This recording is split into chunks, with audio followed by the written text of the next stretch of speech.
ஒரு காலத்தில் நகமும் சதையுமாக இருந்தவர்கள் புரட்சித் தலைவர் எம்ஜிஆரும் அவரது நண்பரும் அண்ணன் ஸ்தானத்தில் இருந்தவருமான தேவர் பிலிம்ஸ் சாண்டோ சின்னப்ப தேவரும். சின்னப்ப தேவர் முதன்முறையாக தேவர் பிலிம்ஸ் துவங்கி எம்ஜிஆரை வைத்து தாய்க்கு பின் தாரம் என்கிற படத்தை தயாரித்தார். அந்த படம் வெற்றி பெற்றது. ஆனாலும் அதற்கு பின்பு இருவருக்கும் மனக்கசப்பு ஏற்பட்டு சில வருடங்களாக பிரிந்து இருந்தனர். அந்த சமயத்தில் தேவர் வேறு சில நடிகர்களை வைத்து படங்களை தயாரித்து வந்தார். அதில் ஒன்றுதான் நீலமலை திருடன். இந்த படத்தில் ரஞ்சன் கதாநாயகனாக நடித்தார். ஆனாலும் எப்படி எம்ஜிஆர் படத்திற்கு பாடல்கள் உருவாக்குவோமோ அதேபோல இந்த படத்திற்கும் உருவாக்க வேண்டும் என நினைத்தார் தேவர். அப்போது தேவர் பிலிம்ஸில் தொடர்ந்து பாடல்கள் எழுதி வந்த கவிஞர் மருதகாசியை நீலமலை திருடன் படத்திற்கு பாடல் எழுத சொன்னார் தேவர். அதே சமயம் எம்ஜிஆர் தன்னை மறந்துவிட்டதாக, தன் மீது தவறான எண்ணம் கொண்டு விட்டதாக, இன்னும் சொல்லப்போனால் நன்றி மறந்துவிட்டதாக இப்படி எம்ஜிஆரை குத்திக்காட்டும் விதமாக பல விஷயங்களுக்கு பதில் சொல்லுமாறு அந்த பாடல் இருக்க வேண்டும் என்றும் மருதகாசியிடம் கூறினார். அப்படி உருவான பாடல்தான் சத்தியமே லட்சியமாய்க் கொள்ளடா, தலை நிமிர்ந்து உன்னை உணர்ந்து செல்லடா என்கிற பாடல்.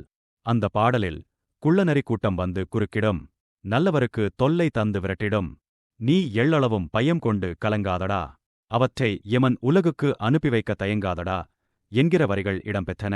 படத்தின் சிச்சுவேஷனுக்கு இந்த பாடல் வரிகள் ஒரு பக்கம் பொருந்தினாலும் இது போன்ற வரிகளை தேவர் மருதகாசியை கொஞ்சம் வற்புறுத்தியே எழுதி வைத்தார்.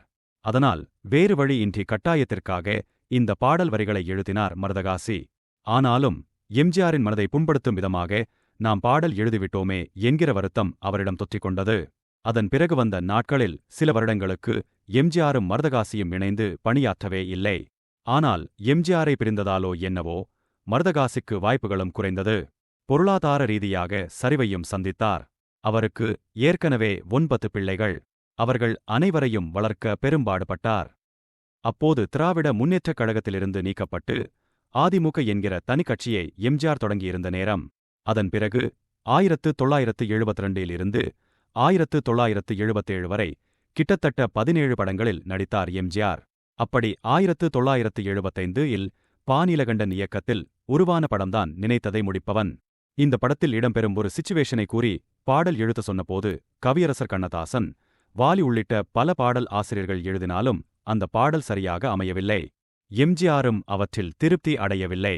கடைசியாக கவியரசர் கண்ணதாசனே எம்ஜிஆரிடம், இந்த பாட்டை யார் எழுதினா சரியா வரும்னு உங்க மனசுக்கு தெரியும், பேசாம காசி அண்ணனையே கூப்பிட்டு எழுத சொல்லுங்க, அதுதான் சரியா வரும் என்று மருதகாசியை அழைக்க சொல்கிறார்.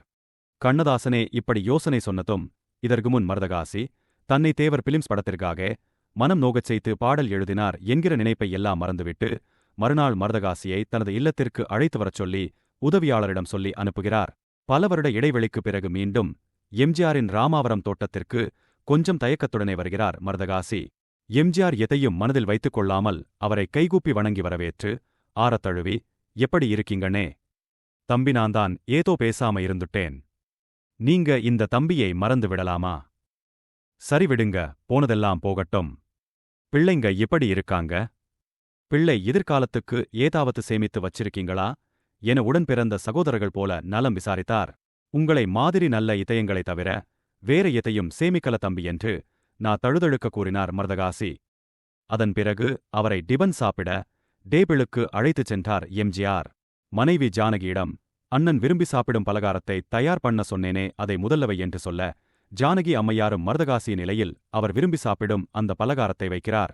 அதை பார்த்து ஆடிப்போய்விட்டார் மருதகாசி. இத்தனை ஆண்டுகளுக்குப் பிறகும் நான் எதை விரும்பி சாப்பிடுவேன் என்பதை நினைவில் வைத்து அதை தன்னை சாப்பிட வைத்து அழகு பார்க்கும் எம்ஜிஆரை நிமிர்ந்து பார்த்ததும் அவர் கண்களில் தானாகவே கண்ணீர் வந்தது. அதன் பிறகு சாப்பாட்டை முடித்துக்கொண்டு ஹாலில் வந்து அமர்ந்ததும் எம்ஜிஆர் நினைத்ததை முடிப்பவன் பாடலுக்கான சூழலை விளக்கிச் சொல்லி, இதற்கு ஏற்ற பாடலை எழுதி வாருங்கள் என சொல்கிறார். மறுநாளே மருதகாசி அந்த பாடலை எழுதிக் கொண்டு ராமாவரம் தோட்டத்திற்கு வருகிறார். அந்த பாடல்தான் கண்ணை நம்பாதே உன்னை ஏமாற்றும் என்கிற பாடல். அந்த பாடலில் பொன் பொருளை கண்டவுடன் வந்த வழி மறந்துவிட்டு தன் வழியே போகிறவர் போகட்டுமே என்கிற வரிகள் இருந்தன. அந்த பாடல் புரட்சித் தலைவர் எம்ஜிஆருக்கு பிடித்துவிட்டது. அதே சமயம் மருதகாசியிடம், அண்ணே, வந்த வழி மறந்துவிட்டு தன் வழியே போகிறவர் போகட்டும் என எழுதியிருக்கீங்க, அதில் தன் வழியே என்பது தவறு இல்லைதான். ஆனால் அவரவர் செல்லும் வழிகளை நாம் ஏன் குற்றம் சொல்ல வேண்டும்? அதனால் அதற்கு பதிலாக கண்மூடி போகிறவர் போகட்டுமே என்று மாற்றினால் சரியாக இருக்கும் என்று சொல்ல பாடலில் கூட மற்றவர்களை புண்படுத்தக்கூடாது என்று நினைத்த எம்ஜிஆரின் உணர்வுகளை புரிந்து கொண்டு அந்த வரிகளை மாற்றிக் கொடுத்தார் கவிஞர் மருதகாசி. இந்த பாடல் எழுதி முடித்த மருதகாசிக்கு அவரது குடும்ப சூழலை உணர்ந்து அவருக்கு உதவிகரமாக இருக்கட்டுமே என அப்போதே 1,00,000 ரூபாய் சம்பளமாக கொடுத்தார் புரட்சித் தலைவர் எம்ஜிஆர். அது மட்டுமல்ல, கவிஞர் மருதகாசி தனது வீடு செல்வதற்குள் அவர் அடமானம் வைத்திருந்த அவரது வீட்டு பத்திரத்தையும் மீட்டு அவர் கையில் சேர்த்துவிட்டார் புரட்சித் தலைவர் எம்ஜிஆர். அந்த பாடலும் சூப்பர் ஹிட்டானது நமக்கு தெரிந்த வரலாறு.